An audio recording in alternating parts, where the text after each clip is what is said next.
Subscribe to Color Frames. Team India star KL Rahul career ఒక్కసారిగా కష్టాల్లో పడింది. ఒక దశలో టీమిండియా కెప్టెన్ రాహులే అన్నంత ఇంపాక్ట్ తీసుకొచ్చాడు. అయితే ఒక్కసారిగా మనోడి ఫేట్ మారిపోయింది. ఒకప్పుడు టీమిండియాలో కీలక సభ్యుడిగా కొనసాగిన రాహుల్ ఇప్పుడు అవకాశాల కోసం వేచి చూడాల్సిన పరిస్థితి. భారత టీ20 జట్టు నుంచి అతడిని తప్పించారు. ఇప్పుడు ఐపీఎల్లో అతని కెరీర్పై అనేక ప్రశ్నలు తలెత్తుతున్నాయి.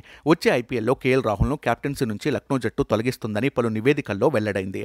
ఇలాంటి పరిస్థితుల్లో తన కెరీర్ ముగిసే సమయం ఎంతో దూరంలో లేదని రాహుల్ అన్నాడు. ఈ ఒక్క స్టేట్మెంట్ తో రాహుల్ క్రికెట్ కెరీర్ ఎంత ప్రమాదంలో ఉందో అర్థమవుతుంది. ఇటీవల కేఎల్ రాహుల్ మాట్లాడుతూ ఏదో ఒక రోజు అందరూ రిటైర్ అవ్వాల్సిందేనని చెప్పాడు. ఓ పోడ్కాస్ట్ లో పాల్గొన్న కేఎల్ రాహుల్ బాధపడాల్సిన అవసరం లేదని, ప్రతి ఒక్కరూ ఏదో ఒక రోజు ముగించాల్సిందేనని ఆసక్తికర వ్యాఖ్యలు చేశాడు. అయితే తనకు ఆ టైం చాలా తొందరగా రాబోతున్నట్లు చెప్పాడు. ఒక ఆటగాడి జీవితం చాలా చిన్నదని రాహుల్ హాట్ కామెంట్స్ చేశాడు. దీంతో రాహుల్ కష్టకాలంలో ఉన్నట్లు స్పష్టం అవుతుంది. గత సీజన్ చివర్లో రాహుల్ పై లక్నో ఫ్రాంచైజీ ఓనర్ సంజీవ్ గోయంకా అందరి ముందే తిట్టాడు. సన్ రైజర్స్ తో మ్యాచ్ సందర్భంగా రాహుల్ పై గోయంకా ఆగ్రహం వ్యక్తం చేస్తూ వార్నింగ్ సైగలు చేశాడు. దాంతో రాహుల్ బాగా హర్ట్ అయ్యాడు. ఇక అభిమానులు అయితే లక్నో వీడాలంటూ సూచించారు. కానీ ఇన్నాళ్ళు సైలెంట్ గా ఉన్న కేఎల్ రాహుల్ త్వరలో నిర్ణయం ప్రకటించబోతున్నట్లు తెలుస్తుంది. వీడియో మీకు నచ్చినట్లయితే ప్లీజ్ లైక్ చేయండి, షేర్ చేయండి, కామెంట్ చేయండి.